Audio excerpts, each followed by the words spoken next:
Back at it again with another Arbitrum ecosystem update, this time New Year's Eve or New Year's Day, depending on when you're watching this. I'm recording this on New Year's Eve, but you'll probably be airing on New Year's Day. Before we get into it, as usual, none of this is financial advice. And of course, everything I'm saying in this video is my opinions and my opinions alone. Got an exciting one for you guys today. Just a couple of things coming from the ecosystem. Number one, we have Yellow Panther X tweeting gaming on Arbitrum season. Eyeballs.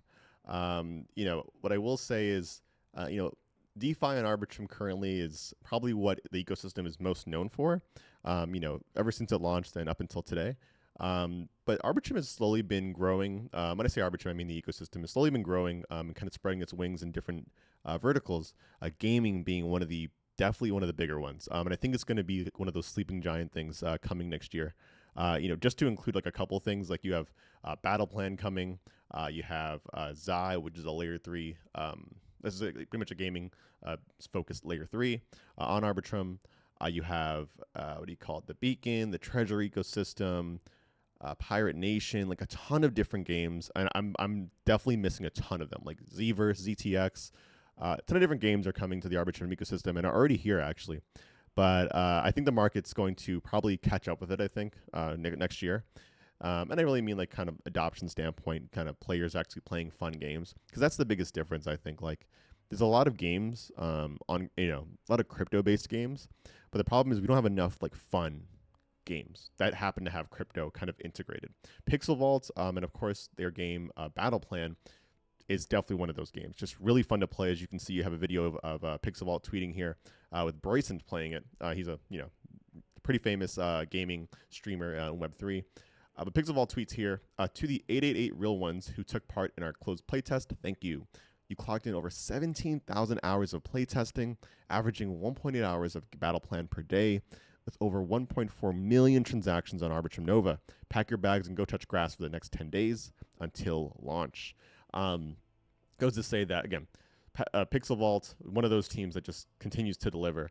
And as you can see, they're really making waves here, especially on Arbitrum Nova. And that's where I'm saying, like, gaming in the Arbitrum ecosystem it's coming. I definitely think next year. And Nova particularly is very well positioned to be the home because of the ultra-low gas fees and the network effects that are slowly being built up over there. So shout outs to Yellow Panther for tweeting this out, and of course Pixel Vault for absolutely killing it, and of course the rest of the Arbitrum gaming ecosystem as well. Next, I want to move on to what Luigi over here said, and now the next couple of tweets are pretty much going to be kind of related to each other, so I'll go through them one by one. Luigi here says, and by the way, Luigi I think does DevRel, head of DeFi at Ava Labs. So he's pretty much here in a conversation with Adam Kotrin, who's essentially kind of calling them out about them being spending $100 million on like meme coins and all that other stuff. I don't want to get too much into that recent announcement that Ava Labs did, but more so about a statement that Luigi said. So Luigi here says, by that logic, foundations should also stop doing liquidity mining programs like STIP, the one that the Arbitrum ecosystem did, since it lures in gamblers with high yields and signals certain tokens and projects. The funny thing here is that, like, I think Luigi's a little mistaken, because I commented here below, and I said, for what it's worth, STIP from idea to reality was created and executed by the community, not the Arbitrum Foundation. And he said, lol. And then I, of course, responded with the obligatory, Michael meme. If you don't know, the Arbitrum STIP was essentially this program or kind of ecosystem funding thing, if you will, where it dispersed 50 million ARB into the ecosystem to be used for incentives on DeFi protocols. I think a lot of people, including Luigi, I guess in this case, don't understand that like the foundation didn't run that. Like that was completely ran by the community. T-Norm, I think, actually came up with the idea, and it kind of spoke with different builders, including the guys from GMX, about that program in particular. They put it up into the forums, and I think they let Matt from Stable Labs actually run the thing.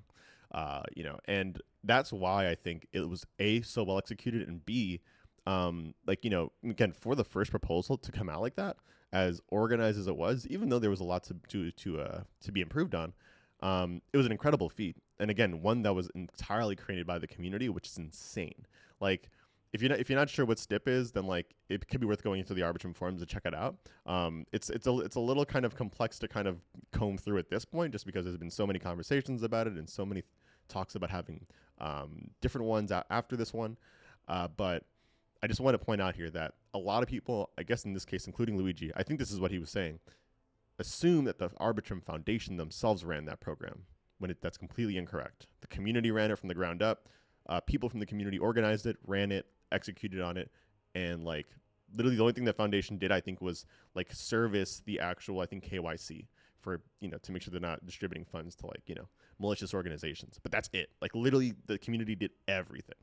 So I just wanted to point out how insane the ArbitrumDAO is and how I think even crazier it's going to be in the coming months, especially as it pertains to fee revenue that the DAO actually gets and the potential that the fee revenue has to change the ecosystem and fund initiatives happening within it. So I recently tweeted out, and I don't have the tweet up here, but I have the results of that tweet. I tweeted out about people maybe creating more Dune dashboards around the ArbitrumDAO's money or fee revenue. Hiromasa tweeted out a Dune dashboard that he created about the Arbitrum fee revenue, and I'll click on the thing here. Hopefully, it doesn't take too long to load. While it's loading, I'll go to another tweet that Data Warlock also created. There's pretty much two dashboards essentially now detailing the ArbitrumDAO's fee revenue. So you can actually see here in real time how much the DAO generates and how much profit it makes on a daily basis, which is insane. So currently, the DAO's profited over $18 million with over 8,000 ETH in profit. This is since March. $18 million the DAO's generated from fee revenue from the sequencer. That is insane and almost, I think, unheard of. So I definitely, I'm extremely bullish on the DAO from like a organizational standpoint. I think like there's a lot of people and kind of, like parties that are actually starting to be more involved now. And there's a lot more kind of potential programs coming out. I made a video a couple days ago about, I think them talking about like, a program around kind of security, securing the Arbitrum, chains, with like audits from the ecosystem, as well as just like kind of different kind of stakeholders being more involved in the security aspect of stuff, as well as maybe a potentially gaming step. So supporting gaming teams with funding and potentially even incentives. So a lot of things are happening within the ecosystem, especially the DAO. So I would definitely keep an eye on that over the next year, because I think a lot is gonna it's gonna pick up a lot of momentum as time goes on. The initial step, while it distributed a lot of money and maybe to certain people didn't achieve what people wanted it to achieve, the most important thing at the end of the day, in my opinion, is that it got people excited about governance. That to me was the most valuable thing. 50 million ARB is a lot to get people excited about governance, but sometimes maybe that's just what it takes. I don't know. That being said, we're going to end off here obligatorily on Beneath the Layers, guys. If you are interested in crypto podcast, shows dedicated to builders within crypto and entrepreneurs, highly recommend you take a look. Your boy is the host, and I occasionally interview people about different things. We have a really exciting one coming out next week as well, but I recently also interviewed the CEO at Pixel Vault, as well as the CSO at Espresso Systems, and a couple of other people too, of course.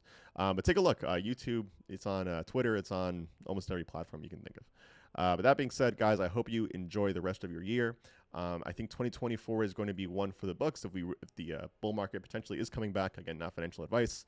I will say that more than anything, it may be our bags that we're looking to grow the most, but I do think what we can grow, if not the bags, is ourselves and our potential, professional careers too. I will say that like working in crypto versus just kind of being like an outsider, like I was a long time ago, investing into tokens. I don't know, like it really, it's changed my life quite a bit, in that like, I feel like, I have more of a reason to be in this space and kind of contribute to decentralization and the proliferation of cryptocurrencies and empowering people, than I did just kind of, trading tokies and making some money sometimes and losing some money sometimes. But that being said, I don't want to preach to you guys too much. I hope you guys have an amazing, hope 2023 was great for you guys, and I hope 2024 is even better. That being said, I'm starting 2024 with a little guy over here on my shoulder. He was hiding this entire time behind me. So yeah, how you doing, Coco? You doing good? Is he gonna bite me? I don't know. Anyways, I hope you guys have a great rest of your year. And yeah, see you guys in the next one. Peace out.